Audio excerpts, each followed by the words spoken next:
Hello everyone, welcome back to the channel. Today we're diving into one of the most important developments in modern warfare, Ukraine's counteroffensive reaching a strategic milestone. This isn't just another news story about movement on a map. It's about how a nation under siege, after almost 3 years of relentless fighting, managed to shift the momentum of war through persistence, adaptability, and courage.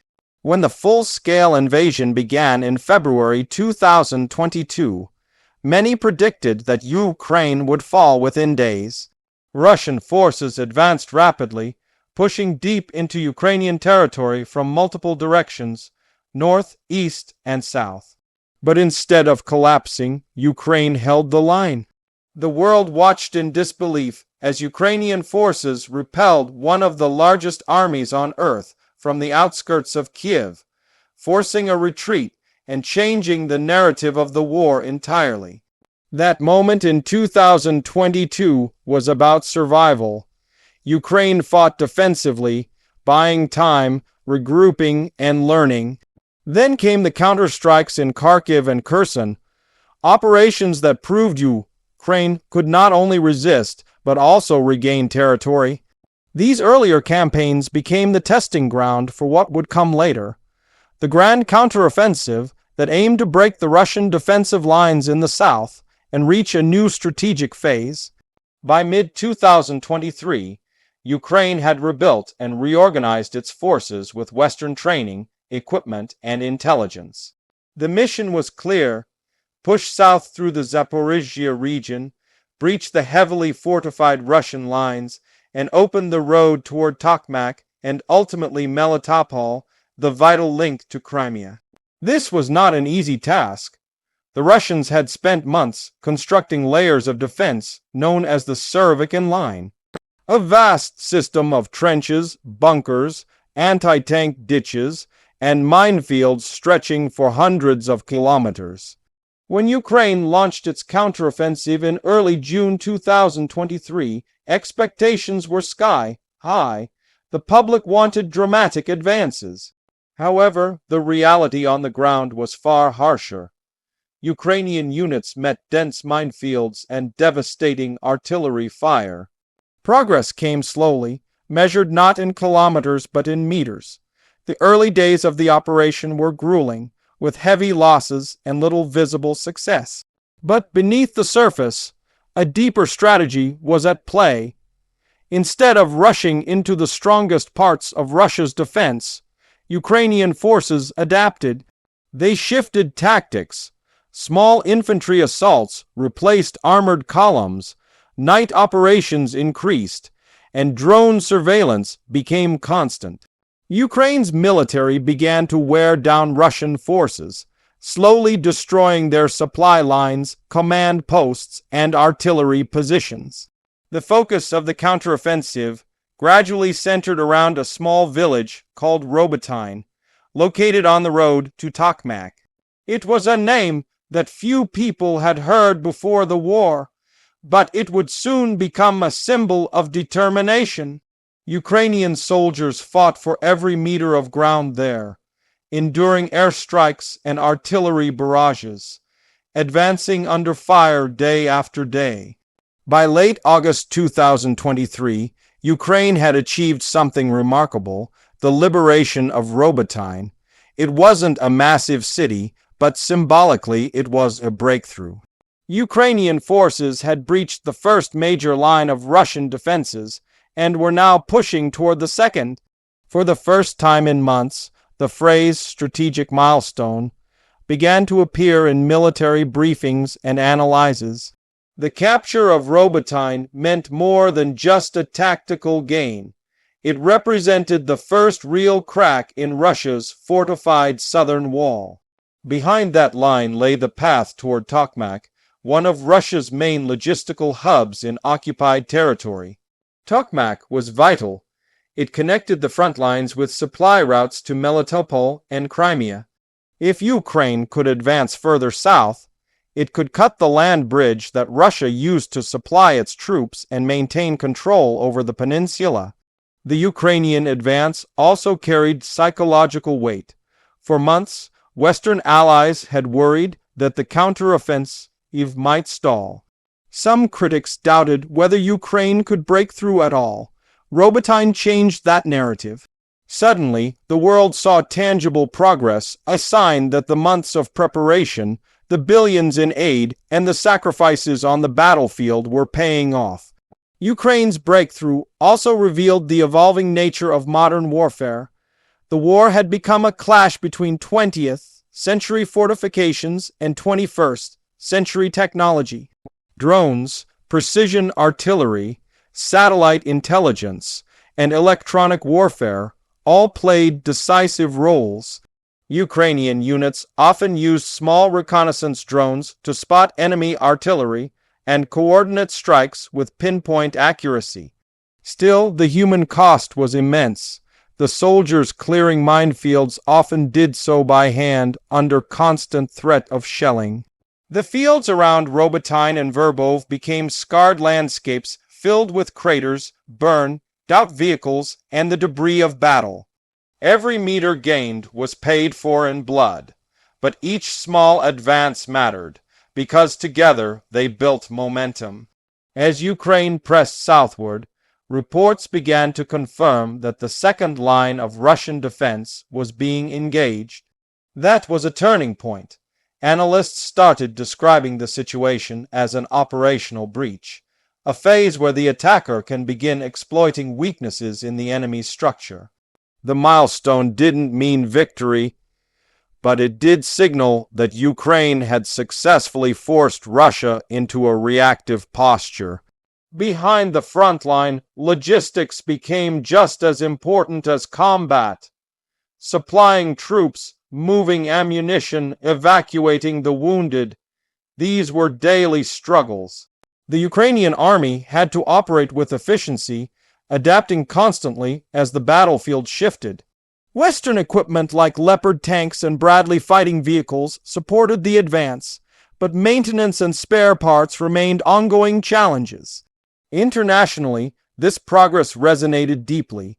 Western nations, especially those supplying arms and funding, saw Robotyne as validation that Ukraine could make gains. It strengthened arguments for continued support and silenced some voices calling for negotiations or concessions. For Kiev, the milestone provided political leverage, showing the world that the struggle was far from hopeless. Meanwhile, Russia responded with intensified missile and drone strikes against Ukrainian cities and infrastructure. The goal was clear: to sap morale, destroy energy systems, and divert Ukraine's focus away from the front. Yet, despite this pressure, the front lines held. Ukrainian resilience became the defining feature of the conflict. By September 2023, fighting continued toward Verbov and Novoprokopivka. Ukrainian units were pushing along multiple axes, probing for weak points and establishing footholds south of their previous positions. Each of these local successes contributed to a broader strategic picture. Russia's defensive depth was being slowly peeled back. This progress, though modest on the map, had far-reaching implications. Military experts pointed out that once a defense line is breached, it forces the defender to redistribute resources, thin out other sectors, and expose logistical vulnerabilities. Ukraine's steady advance thus compelled Russia to make difficult choices, reinforce the south or risk losing ground elsewhere. As autumn approached, attention turned to whether Ukraine could capitalize on its momentum before winter conditions set in. Rain and mud threatened to slow operations. Still, the spirit among Ukrainian forces remained unbroken. They had done what many thought impossible: breach one of the world's most heavily fortified lines and reach a new phase of the war. The milestone wasn't just about the front lines. It had a ripple effect across the entire strategic landscape. In Moscow, it raised questions about the sustainability of Russia's occupation. In Western capitals, It renewed the urgency of sending ammunition and air defense systems. And for ordinary Ukrainians, it served as a beacon of hope, proof that the struggle was not in vain. As 2024 unfolded, Ukraine's advances continued, albeit at a slower pace. The focus shifted toward consolidating gains, holding liberated territory, and maintaining supply routes. The counteroffensive evolved into a war of endurance, where every resource, every shell, and every drone mattered. Ukraine's military adapted once more, integrating lessons from months of fighting and refining its tactics. One important element of this stage was Ukraine's growing mastery of long-range precision strikes. Using systems like HIMARS and Storm Shadow missiles, Ukraine targeted Russian ammunition depots, bridges, and command centers deep behind enemy lines. Each strike disrupted Russia's logistics and weakened its ability to sustain defenses. At the same time, the psychological dynamics of the war shifted. Russia could no longer claim to be in full control of the southern front. The loss of Robotyne and the breach of its first defensive line revealed cracks in its strategy. Propaganda narratives about invincibility were undermined, while internal tensions within Russian command structures grew. Ukraine's ability to reach this milestone also carried symbolic power. It demonstrated that even against overwhelming odds, disciplined planning and international cooperation could produce results. The counteroffensive became a testament to strategic patience, a reminder that wars of attrition are not won overnight, but through consistent pressure and adaptability. Still, the path ahead remains steep. The next objectives, Tokmak, Melitopol, and eventually Crimea, lie beyond layers of defenses even stronger than the ones already breached.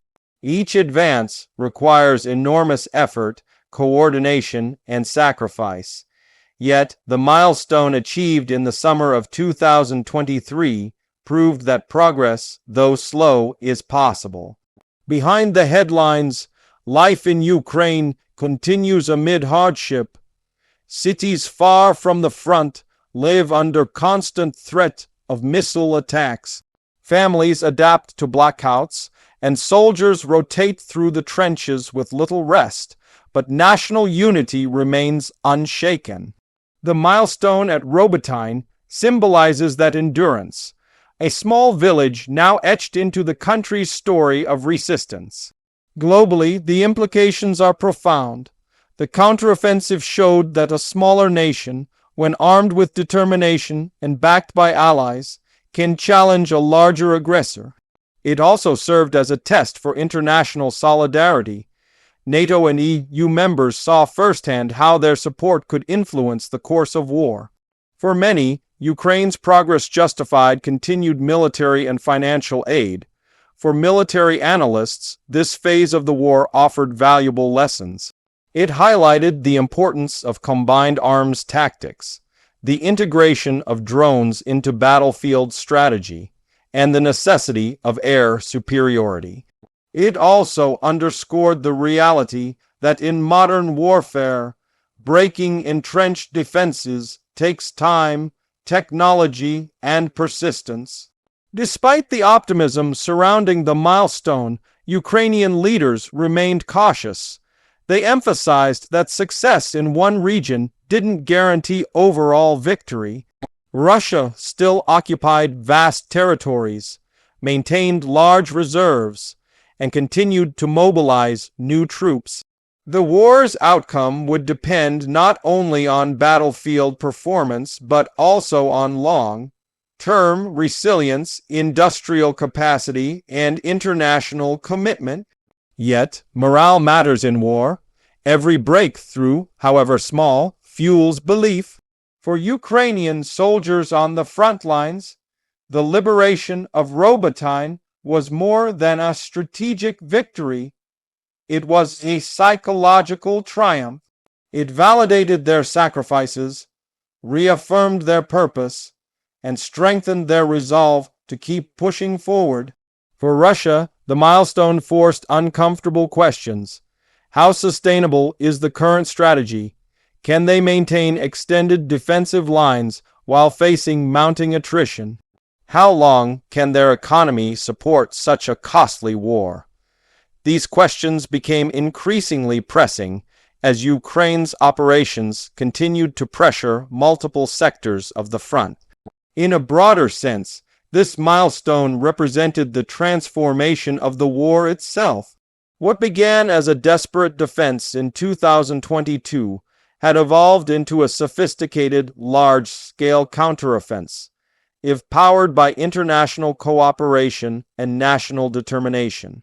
Ukraine had grown from a nation fighting for survival to one shaping the battlefield dynamics against a larger foe. Looking ahead, the counteroffensive's next chapters will depend on several factors: the pace of Western aid, the production of artillery shells and drones, and the ability to sustain manpower. But regardless of what follows, the events around Robotyne and the breach of the southern defenses mark a permanent shift in the trajectory of the conflict. Even if the front stabilizes temporarily, Ukraine has proven it can break through, learn, and adapt. This strategic milestone reached in 2023 will be studied for years to come as an example of how determination, intelligence, and resilience can change the course of a war that many thought unwinnable. As the world continues to watch, the story of Ukraine's counteroffensive remains one of courage against odds. It is a reminder that in modern warfare, the will to fight, backed by strategy and global support, can become a weapon as powerful as any tank or missile. Ukraine's milestone may not have ended the war, but it has reshaped its meaning. It stands as proof that even in the darkest hours, persistence can carve a path toward freedom. And as the soldiers who fought through Robotyne know better than anyone, every step forward, no matter how small, is a step closer to victory. Thank you for watching, and if you found this deep dive insightful, don't forget to share your thoughts below. Stay informed, stay curious, and until next time, take care.